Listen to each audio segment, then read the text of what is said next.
القرآن العظيم ونفعنا وإياكم بما فيه من الآيات والذكر الحكيم.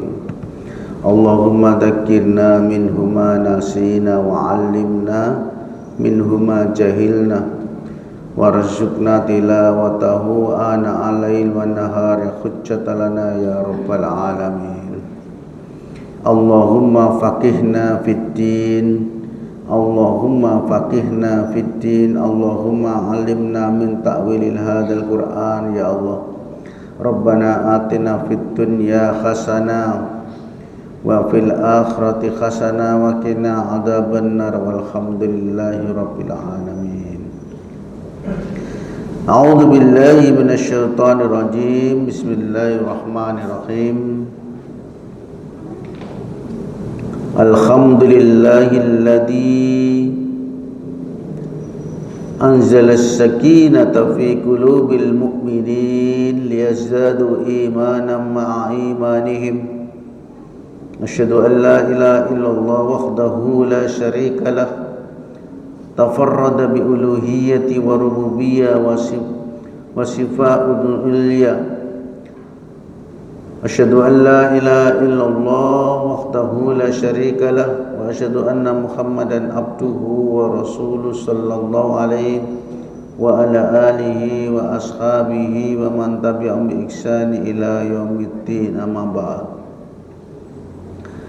Para jamaah, bapak-bapak, ibu-ibu yang dimulai Allah Subhanahu wa taala, alhamdulillah langkung rumiyin monggo kita sareng-sareng maosaken syukur dumateng Allah Subhanahu wa taala keranten sampun kathah sanget nikmat ingkang dipun paringaken dumateng kita sedaya, langkung-langkung inggih menika nikmat iman, nikmat Islam, nikmat sehat ugi nikmat sempat. Pramila menika kula lamun sami pun bosen anggenipun syukur dumateng Allah Subhanahu wa taala. Keranten syukur itulah yang akan menjadikan iman kita bertambah, yang menjadikan rizki kita pun ditambah oleh Allah. Bukan hanya iman yang bertambah, rizki pun ditambah oleh Allah. Dengan apa? Syukur.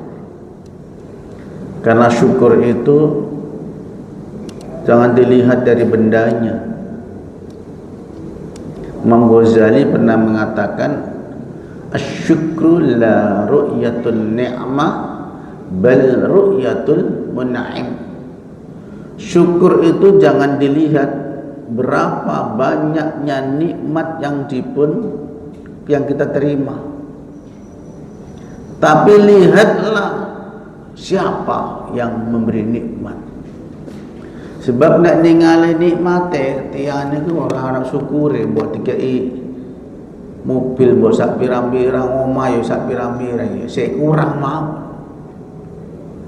Ora ana syukure. Kenapa? Kalau yang kita lihat adalah fisiknya, bendanya. Tapi yang kalau kita melihat siapa yang ngasih, Allah Subhanahu wa taala, kita bersyukur berapapun besarnya. Satu. Yang pertama, yang kedua, yang namanya nikmat Allah itu tidak mesti harus bersifat bendawi, fulusi. Tidak mesti harus bersifat rupiah, dolar, dinar, boten. Termasuk panjenengan gada putra, taat beribadah, panjenengan gada anak, semangat nek ngaji, semangat nek sholat, itu bagian dari nikmat. Ya? Jadi tidak semua yang kemudian namanya nikmat itu berarti mesti bersifat benda. Kadang-kadang orang itu ya pas-pasan, ngapunten, rezeki ben bulan ya pas-pasan, gak akeh gak tambah. Tapi anaknya selalu taat, istrinya selalu menjaga kehormatannya. Kemudian rumah tangga insya Allah gak pernah ya rezeki itu bisa ngatur dengan bagus ya, alhamdulillah bisa untuk nabung. Itu rezeki itu sudah masuk lebih dari rezeki. Ya. Jadi ternyata tidak, yang namanya rezeki tidak mesti harus berupa uang. Rezeki itu banyak macamnya. Makanya para jamaah bisa jadi rezeki itu oleh Allah ditunda tapi panjenengan oleh Allah diberikan rezeki yang bukan berupa uang. Banyak. Sehat. Sing lanang sehat, sing bapak sehat, sing ibu nggih sehat, anaknya sehat. Itu masuk rezeki juga. Ini rezeki. Enten duit itu akeh. Duit jak pirang-pirang. Seminggu bisa mlebu rumah sakit. Minggu kan mari mlebu lara maneh, mlebu meneh. Ora ono rasane duit jak pira walaupun banyak pun arep tuku ngene-ngene gak oleh, tuku sate ora oleh. Tuku blinjo asam urat. Tuku ngeten kolesterol. Gimana mau makan apa? Nang mau makan tahu tempe. Gak bosen. Apa nikmat? Gak nikmat, padahal uangnya banyak. Makanya rezeki itu yang sebenarnya yang seharusnya yang betul-betul rezeki ya kita bisa menikmatinya. Bukan kita ditumpuk nang rekening tok akeh ratusan juta, misalkan sampai miliaran, tapi kita tidak bisa merasakannya. Itu namanya bukan nikmat. Sorong boleh itu, tapi rano apa-apane. Rezeki itu sebenarnya yang bisa kita nikmati, kita mencarinya ya soro, tapi kita bisa menikmatinya. Nah, itu nikmat. Boleh itu somoro, tumpuk tok rana rasane. Itu bagian dari sial. Oke, kita lihat. Kita lanjutkan kajian kita dari surat At-Taubah ayat 100 pinten? 102. A'udzu billahi minasyaitonir rajim. Bismillahirrahmanirrahim. Ayat 102 ini masih ada hubungannya dengan ayat 101 dengan ayat 100. As-sabiquna al-awwalun minal muhajirin wal ansar walladzina tabauhum bi ihsani radhiyallahu, masih ada hubungannya. Kemudian di ayat 101 wa mimman khawlakum, nah ini kan, minal a'rabi munafiquna min ahlil madinah maradu 'alan nifaq la ta'lamuhum nahnu na'lamuhum wa nu'adzibuhum marrataini thumma yuradduna ila adzabin alim. Ini 101. Baru di ayat 102 wa akharuna. Nah ini kan.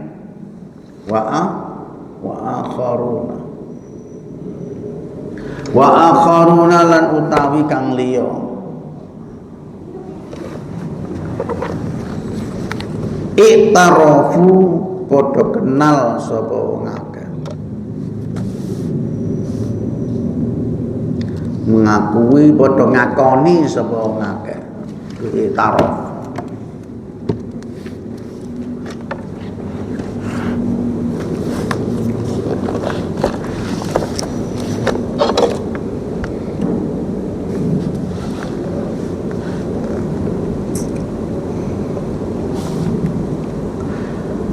Bidulubihim, kelawan piro-piro dosane wong akeh.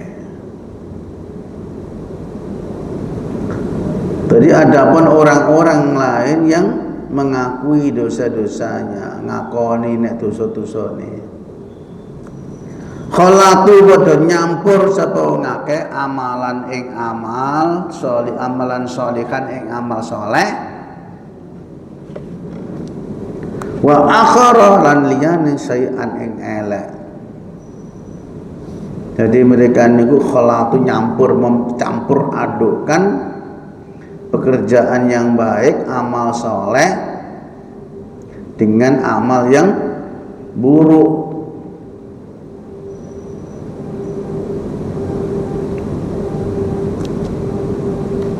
Asallahu menawa sapa Allah Gusti Allah ayatu bayan dan nerima taubat sapa Allah alaihi mingatasi wong akeh.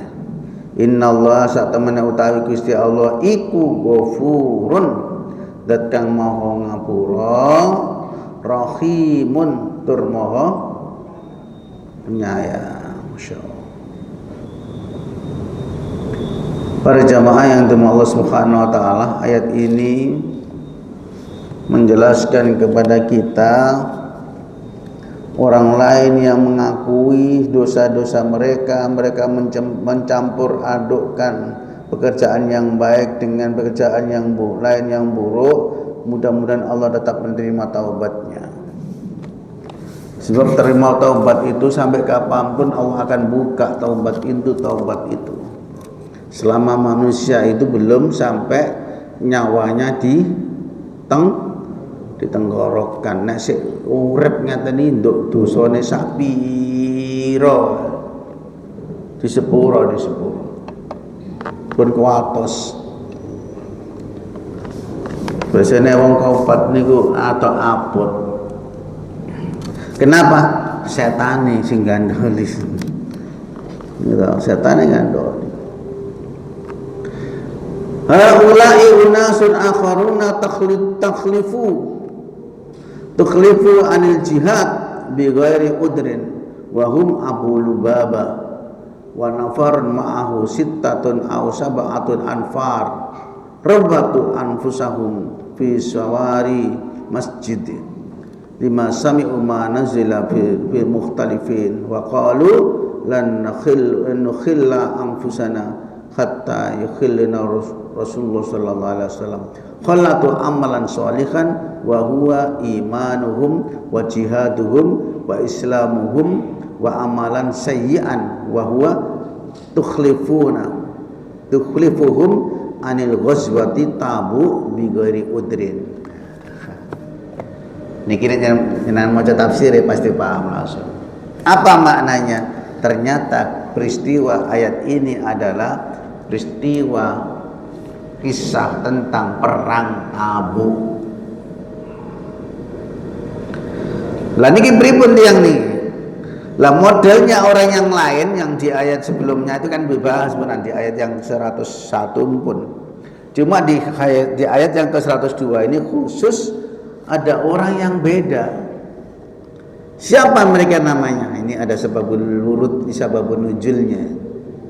Mereka ini ternyata orang-orang yang menilayani, mereka tidak mau jihad tapi tanpa udur.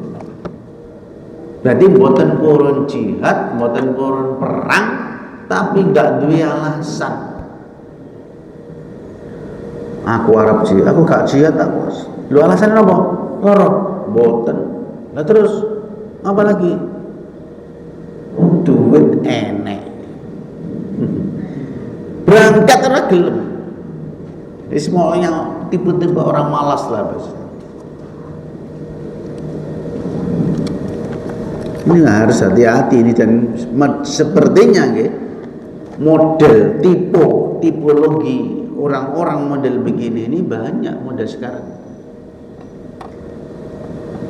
Kadang-kadang nang ngomah gak ngopo-ngopo. Paling nang ngarep TV ambek mangan gramian kecak-keletik. Nikmat mereka menikmati hidup yang seperti itu. Padahal itu bukan 1 hari 2 hari. Mesti ngurung ngaji paling setengah jam wis tuh. Tak jam wis klenger ngaji sak jam. Lho ngoten mawon megah. Mengapa? Ya ini tadi ada imannya dicampur adukkan dengan namanya sayyiat. Nah, coba kita lihat ya. Siapa mereka ini? Nah, ternyata mereka ini adalah Abu Lubaba.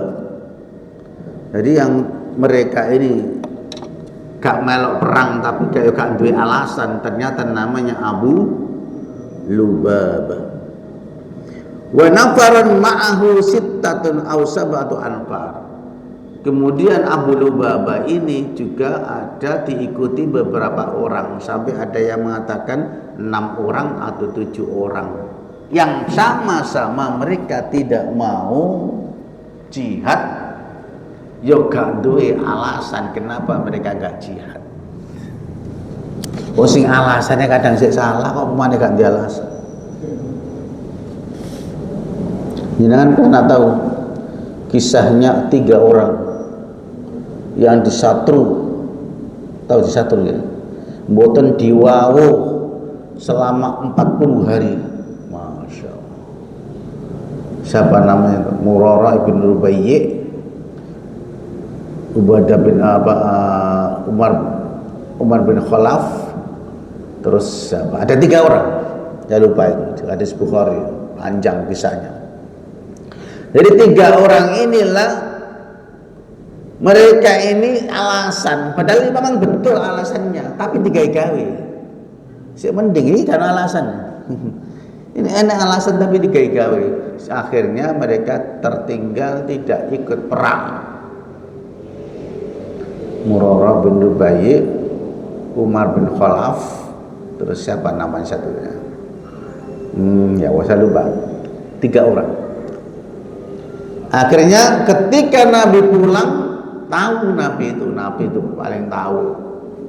Aslinya aku ngerti, kowe kabeh iku gak pengen berangkat perang toh. Cuma males. Alasan yang kamu bikin itu cuma menutupi diri ben gak ketok nek elek. Wah, akhirnya Nabi sampai akhirnya kemudian Nabi itu tidak gak disopo. Semua orang yang ketemu dengan orang itu tidak boleh menyopo, gak boleh menjawab salamnya. Dia yang mengucapkan salam, Assalamualaikum, meneng ya, gak mau jawab. Itu sudah perjanjian dengan Nabi. Assalamualaikum, gak dijawab. Bisa menang di meneng karena jawab. Jadi akhirnya 3 orang itu ngapunten, nangis bendino.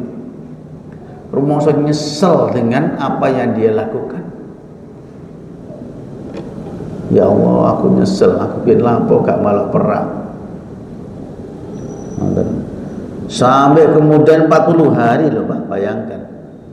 Menungsa itu gak disopo tolong dino ngene sawane. Wis perasaane macam-macam. Iki paling gak atau mangkel paling ngambil aku gak nopo. Lho niku 40 dino bayangkan. Surat apa itu Pak? Sampai ada ayatnya itu Pak, yang bahas tentang itu khusus tentang tiga orang itu. Sebentar saya carinya. Jadi ayat ini yang akhirnya menjelaskan tentang 3 orang yang mereka tidak datang, tidak ikut perang.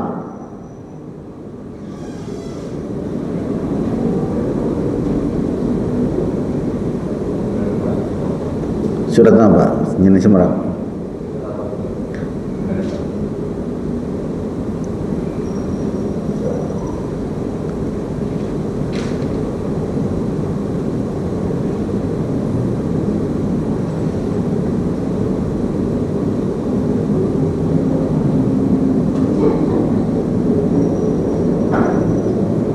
Carinya kayaknya pas foto kali ayat ini. Nah, namanya adalah Ka'ab bin Malik, Hilal bin Muawiyah, Hilal bin Umayyah, dan Murarah bin Rabi'. 3 orang. Ka'ab bin Malik, Hilal bin Muawiyah bin Umayyah, bukan Muawiyah, Hilal bin Umayyah, dan Murarah bin Rabi' atau bin Rubayyi. Kisah 3 orang ini yang luar biasa ini. Kejujuran Ka'ab bin Malik itu jujur, memang sayang jujur. Ketika Rasulullah SAW dari perang Tabuk, ya 3 orang ini sebenarnya. Ini kan perang Tabuk ya, persis berarti ini ayat ini. Dan kemudian mereka ini mengakui kesalahannya. Yang ini dijelaskan di dalam hadis Sahih Bukhari Muslim. Kita bacakan ya. Wahai Rasulullah, seandainya aku duduk di hadapan orang lain di dunia ini, aku bisa beralasan dan keluar dari murkahnya. Namun aku tahu, jika aku berdusta kepadamu, Allah pasti akan membuatmu murka kepadaku. Demi Allah, aku tidak memiliki alasan apapun. Ya, ini pas ayat hadis ini. Yang dimaksud ya berarti 3 orang ini ya. Di dalam ayat ini berarti 3 orang maksudnya. Akhirnya mereka diboikot selama ada yang 40 hari, ada yang 50 hari lama. Nah ini di penjelasannya sampai Allah Subhanahu wa taala mengabadikan di dalam surat Taubah ayat 118. Ini 100 beda ini? 102. Nah ini ayat 118 ya dibahas ini. Ini mau tepi.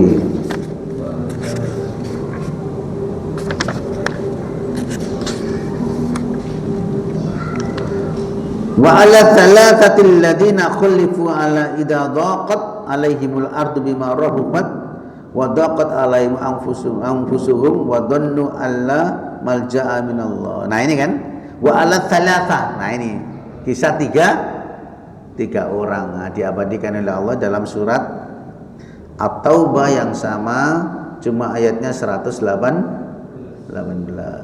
Masya Allah. Ini benar ini. Tapi dijelaskan oleh Allah di sini ya. Padahal yang kita bahas ayat 102. Lah 102 ini hampir mirip.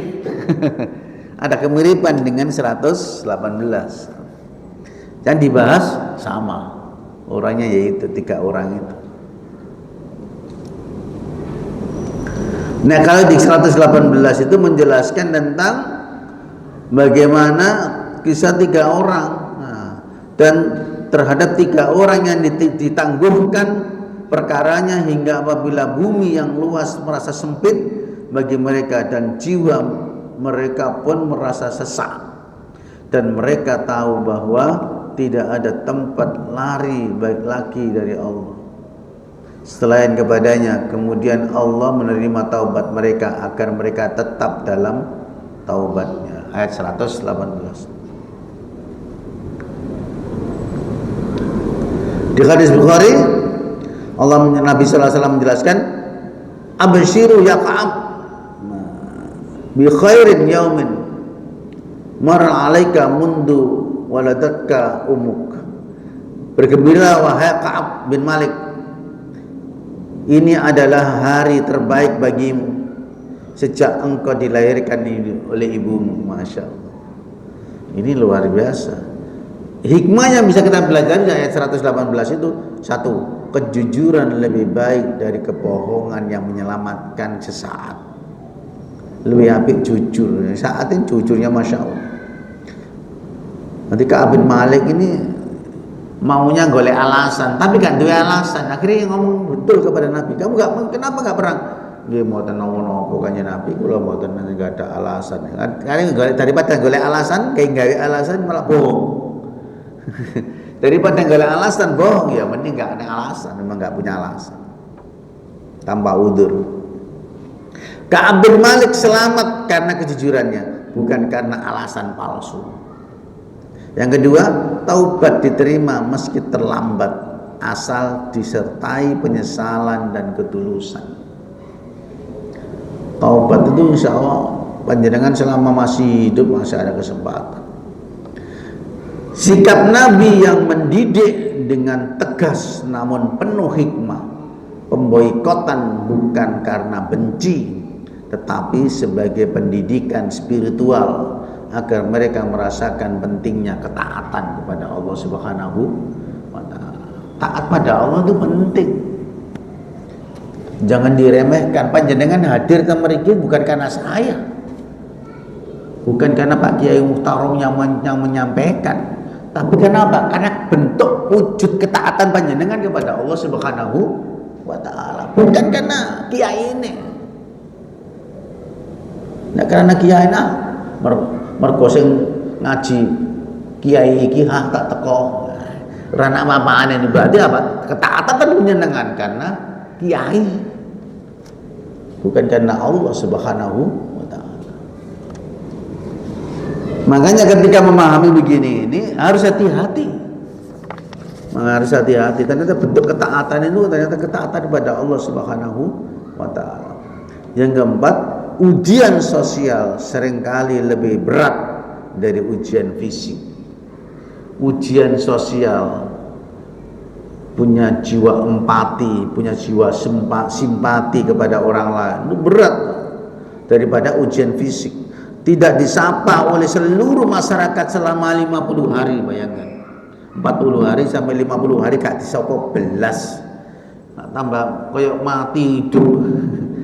Tapi darane urip kok gak ro nyopo, darane mati kok sik kembang kempis, ya susah. Penderitaan yang luar biasa, namun mereka sabar menghadapinya. Nangis semua sabar. Jangan tertipu dengan kelengahan. Ketika banyak orang malas, seorang mukmin harus tetap tanggap terhadap panggilan jihad dan amal soleh. Jangan melihat, waduh wong kok gak ngaji ya. Paling yo karena sing teko wis gak ngaji pisan. Lah ya katut. Katut ngoten niku. Ninggal orang itu jangan melihat orang. Kalau melihat orang lain pasti berpengaruh. Jangankan panjenengan, Nabi saja terpengaruh. Makanya sampai ada ayat yang berbunyi apa? La tuqallibaba, jangan Muhammad kamu tertipu dengan bolak-baliknya manusia di muka bumi. Ini ayat yang bertujuan khusus untuk memperingati, langsung menegur Nabi sallallahu alaihi wasallam. La tukallibu ladina kafaru fil bilad. Jangan kamu terkecoh Muhammad, tertipu dengan bolak-baliknya orang kafir di muka bumi ini. Mata'un qalil tsumma ma'wahum jahannam bisal mihad. Ada ayatnya. Nabi harus ditegur oleh Allah Subhanahu wa taala. Apalagi kula lan panjenengan sedaya. Kita ini penuh lupa. Jangankan sebagai lali ini ya akeh khilafe. Nabi saja ditegur oleh Allah Subhanahu wa taala, apalagi kita. La yaghurrannaka taqallubul ladina kafaru fil bilad mata'un qalil. Itu ayatnya. La yaghurrannaka, jangan kamu tertipu Muhammad. Nah ya kan. Ojo tertipu. Taqallubul ladina kafaru fil bilad. Bolak-baliknya orang kafir di muka bumi. Iya ya.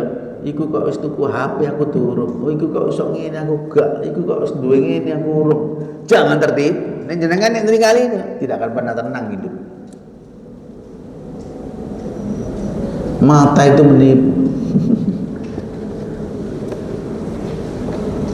Mata itu gak akan pernah puas.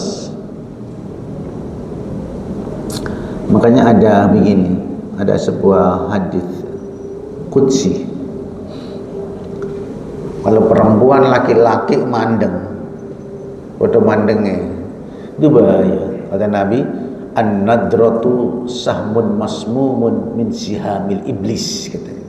Wah, pandangan saling mandang laki perempuan itu, kata Nabi, sahmun masmumun min sihamil iblis. Itu adalah anak panah beracun yang dibidikkan oleh iblis.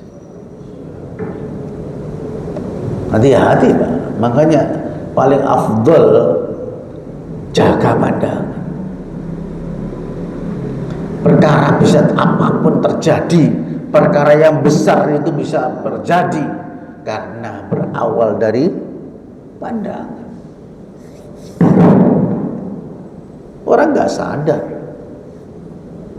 Man taraka bi makhafati abadaltuhu wajada khalawatu fi qalbi.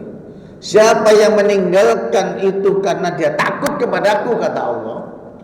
Mati moten jelalatan meripate, moten ini, tapi meripatnya ghaddul basar, menundukkan pandangan. Apa kata Nabi? Itu kata dalam hadis qudsi itu, maka Allah mengatakan, aku akan ganti manisnya iman yang akan dia rasakan dalam hatinya. Tapi yang jenengan menipati jelalatan tidak akan pernah puas. Sampai kapanpun tidak akan pernah puas. Sabar. Iya, sabar. Kalau sama kan, tahu terus itu. Setan itu terus begitu. Tidak akan pernah puas. Justru malah galau, tidak tenang. ragu-ragu, akhirnya suudon, dan macam-macam akan muncul ketika orang itu memandang. Tidak akan pernah bos.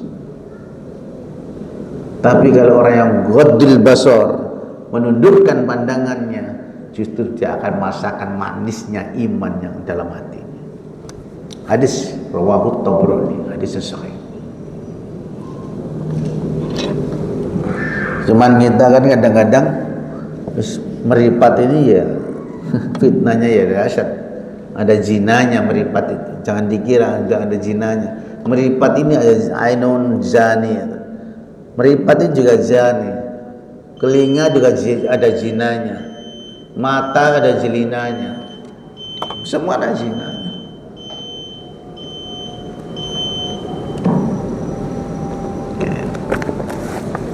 Nah, kemudian kisah 3 orang inilah ya, diabadikan oleh Allah juga di ayat 118. Ternyata di ayat 102 ini dibahas secara umum, secara ini pintas, tapi tidak membahas khusus tentang 3 orang itu. Kalau 3 orang itu dibahas khusus di ayat 118 wa ala talata.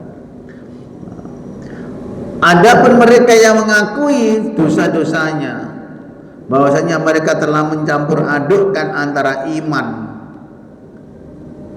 dan apa? Dengan tidak mau berjihad. Itu kan mencampur adukkan. Rabatu anfusahum fi sawaril masjid. Jadi mereka itu lebih terikat dirinya itu di tiang-tiang masjid. Nah, itu maksudnya nggak jihad, nggak ikut apa? Nggak ikut jihad. Bigari udrin, tanpa udur. Wahum Abu Lubaba. Jadi mereka itu lamma sami'u ma nuzila min khilafin. Jadi mereka ketika mendengar ada ayat yang turun, mereka menyelisih ayat itu. Dan mereka mengatakan, lan nukhillu anfusana hatta yukhilluna Rasulullah sallallahu alaihi wasallam. Udah, kami tidak akan melepaskan ikatan kami sehingga Rasul nanti akan melepaskan kami sendiri. Allah nanti akan yang akan turun, yang akan menurunkan ayat untuk melepaskan kami. Enak, nggak boleh.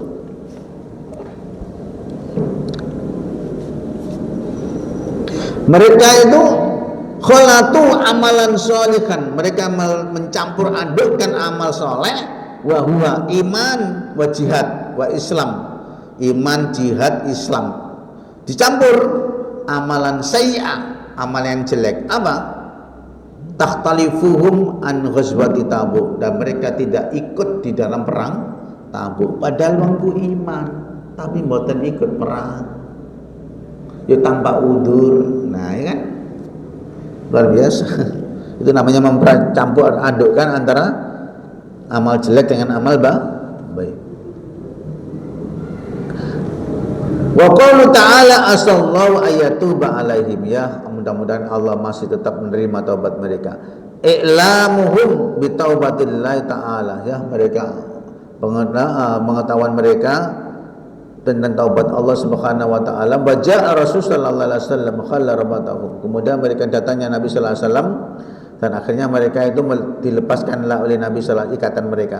Wa qalu li Rasul sallallahu alaihi wasallam hada amwalina allati